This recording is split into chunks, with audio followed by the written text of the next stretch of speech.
What's up, everybody? I'm Chimyjoe, and we just learned some creepy things from Father Ernest. Yep, creepy things from Father Ernest.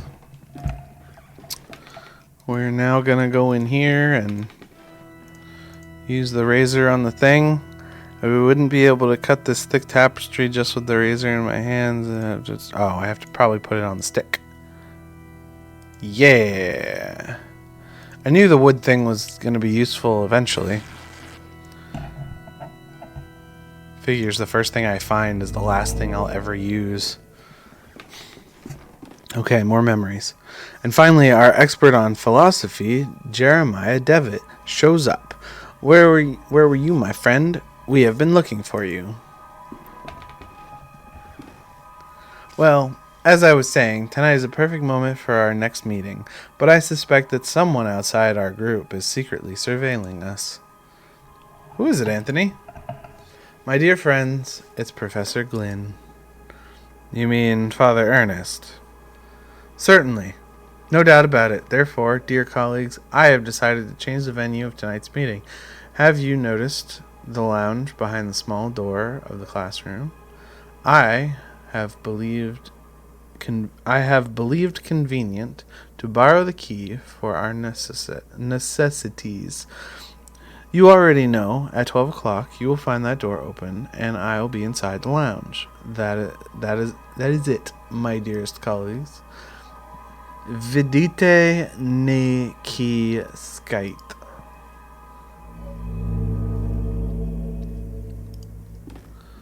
Anything to look at. I remember that in this furniture we used to keep some of our personal belongings. Now it is empty. The walls are a complete disarray. I could probably punch through one if I tried.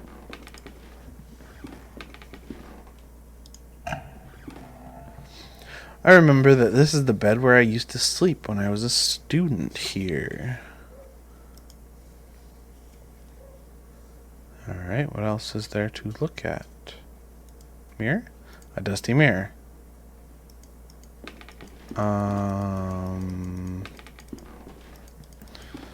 Was there anything that I should have been doing in here? Figured, oh hey, I finally got into this place that I knew I could get into, but if I cut it, but now there's nothing. It's an odd way to cut that tapestry, though. I don't think I need anything in here. I have this morphine that I got just for him. No, can't use it on her. It's gotta be something that I'm missing. Oh, right. There's a tiny door. Or there's supposed to be a door to...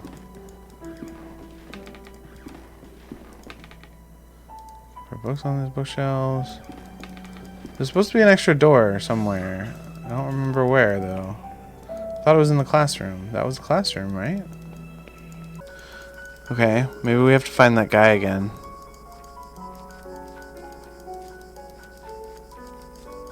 Mr. like repair dude. Mr. Repair Dude, where are you? Perhaps he's over by the beach.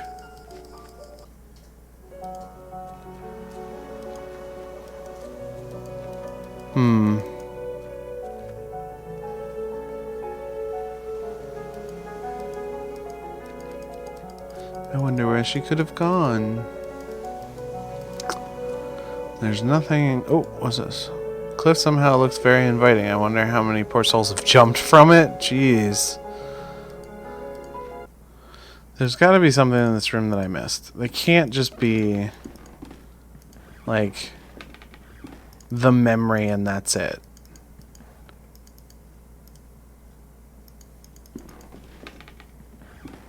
There's gotta be something else in here. Oh! I didn't realize I could sleep in it. I walked around all that time and I didn't realize I could sleep in it.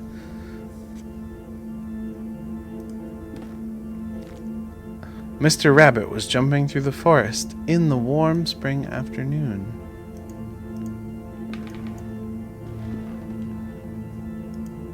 Did I already... Is it going to say the same thing? Yeah.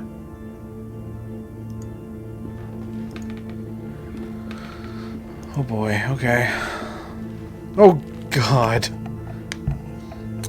When going through a bush, Mr. Rabbit ran into Mr. Wolf, Mr. Vulture, and Mr. Snake, who were there having a heated argument.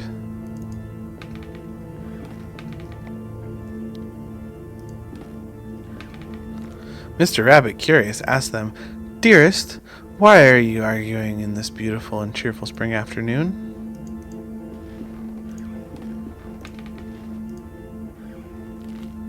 Mr. Wolf answered politely, "What are we trying to decide here is who of us will have the pleasure to eat you up." Alright. Mr. Rabbit, really scared, said, "But I do not want to be eaten. I want to live." Says all rabbits, I suppose. Why is there so much blood?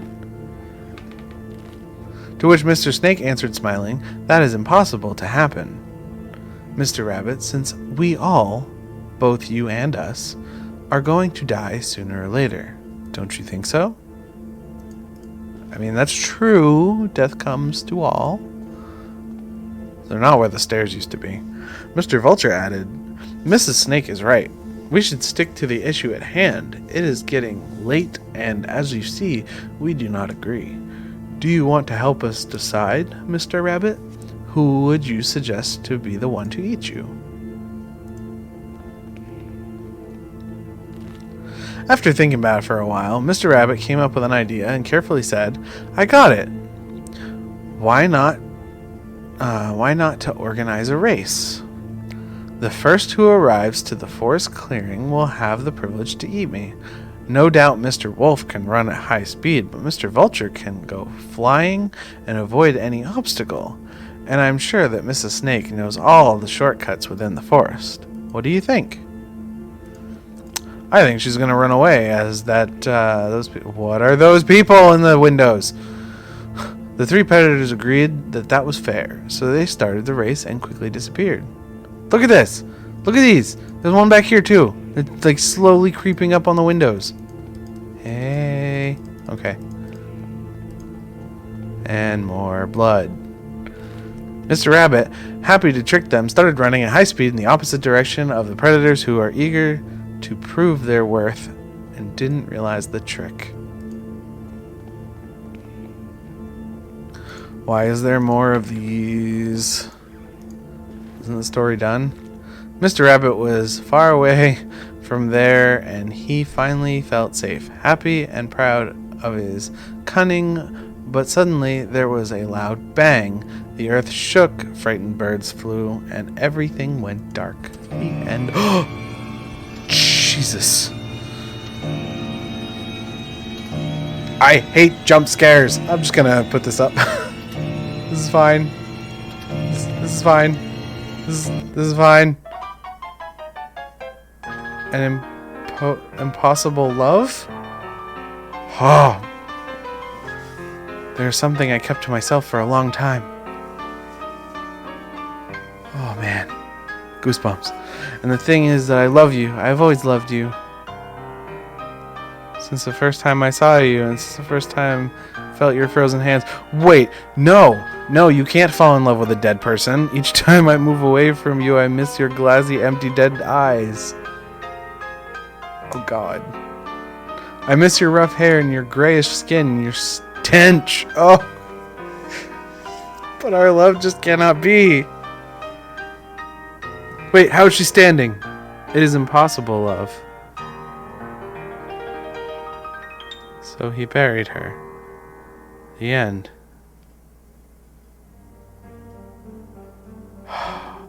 No, not again. How long have I been sleeping? What was all that about? In the nightmare, I found a place in my memories.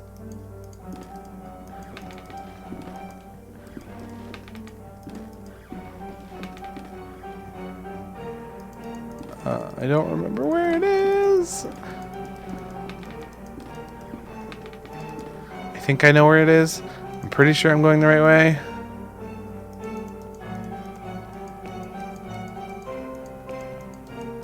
Oh man, this music is so good. It's the wrong one. Okay. I know you're there. Didn't you hear me get out of my room? Yeah. Wait. I missed what that said. I don't really care though. It was probably the writing on the wall.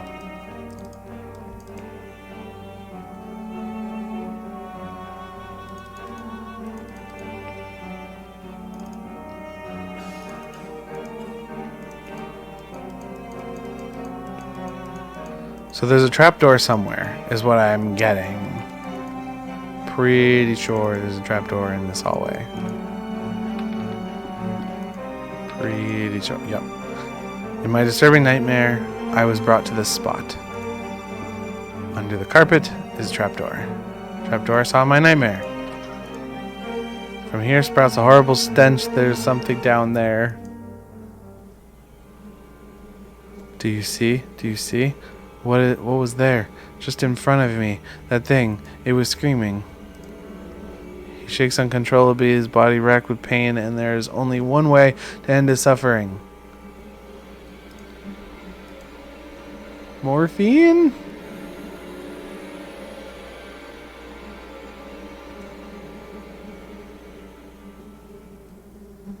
Rest in peace. The stretchers used to carry corpses here. Who is behind all this? He must have been dead at least a week, still bearing an expression of horror.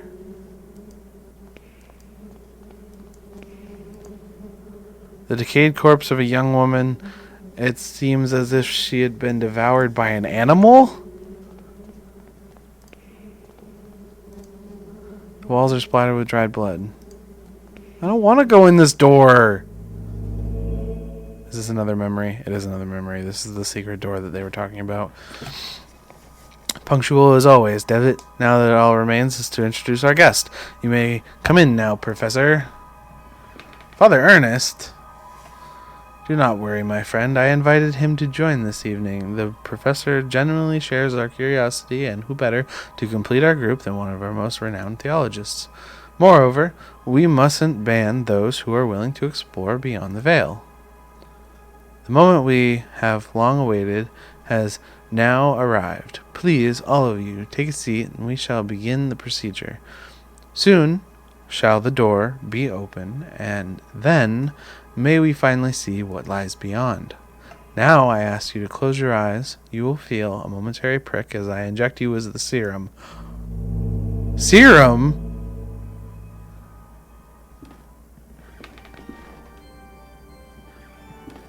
What serum? That sounds like a cult pact to me, a death pact. Even after all these years, I have not forgotten your voice. You are the fourth witness. I remember now what happened. What is it that we saw? The eye of the blind. The eye of the bird. Malum in se. What happened to us? What is it that we witnessed? You must tell me. You must make me understand what my mind cannot fathom. It was our curiosity that damned us. We opened which should not be opened. In doing so, we shorn the veil that separated our world from his. In seeking vision, we were ourselves seen by the eye of the bird. It remembers us. It looks for us. It calls us from the dark nest, from its abominable lair. All these years I have attempted to return to it, but I have no strength left. These poor, wretched creatures are too fragile. They lack the sight to return. None of them has, not one of them has. Only us, the four witnesses. Who are the other two? Where are they? They disappeared as you did. I haven't heard from any of you, but I was seized by curiosity. It absconded with my faith and deprived me with my sanity. O Lord, forgive me, for I have sinned. Nothing remains. All that is left is surrender. Surrender to him. Gravely have we sinned, and now our only absolution is to burn in the flames. Oh, what? No! Don't. Oh my god.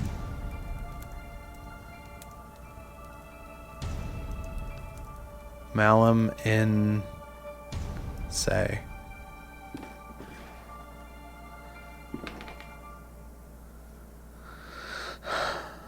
Oh my god! What the hell was that?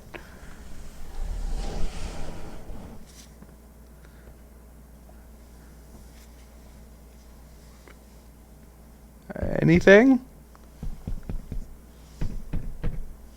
We're in a coffin.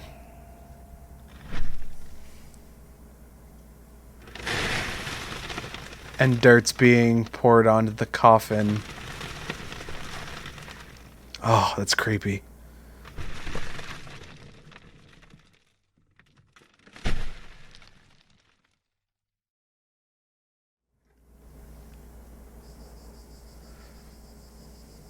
Oh, that freshly dug in grave. Remember the freshly dug in grave? The adventure continues in episode 3. Well, my friends, that is where we will leave off today's story of The Last Door. Somehow, he died. How will we continue this story without him? Maybe there's another. Maybe all the witnesses are going to die. Who knows? Let me know what you think in the comments. Leave a like on the video if you like this episode. And subscribe for more content of the like of this. Thank you for watching. We'll see you in the next one. Bye.